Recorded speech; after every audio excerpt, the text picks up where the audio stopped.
उद्या कदाचित तुमच्या बायकोने हा प्रश्न विचारला तर वाईट वाटून घेऊ नका, कारण ती काहीच चुकीचं विचारत नाही.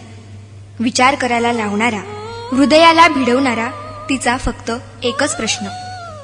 देह माझा हळद तुझ्या नावाची, हात माझा मेहंदी तुझ्या नावाची, भांग माझा सिंदूर तुझ्या नावाचा, माथा माझा बिंदिया तुझ्या नावाची, नाक माझे नथ तुझ्या नावाची, गळा माझा मंगळसूत्र तुझ्या नावाचे, मनगट माझे बांगड्या चुडा तुझ्या नावाचा, पाय माझे जोडवी तुझ्या नावाची, आणि हो, वडीलधाऱ्यांच्या पाया मी पडते आणि अखंड सौभाग्यवती भव आशीर्वाद मात्र तुला.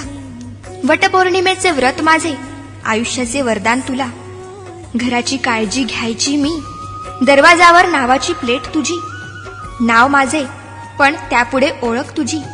इतकंच काय, उदर माझे, रक्त माझे, दूध माझे आणि मुलं तुझ्या नावाची. माझं सगळंच तर तुझ्या नावाचं. तक्रार नाही, प्लीज रागावूही नकोस. अत्यंत नम्रपणे एक प्रश्न विचारते.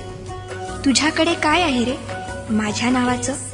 आई बाबा मित्रमैत्रिणी सोडून आली तुझ्या घरी. तिचे मन सांभाळायची आता कोणाची जबाबदारी? अनोळख्या कुटुंबात इतकी ती एकरूप होते.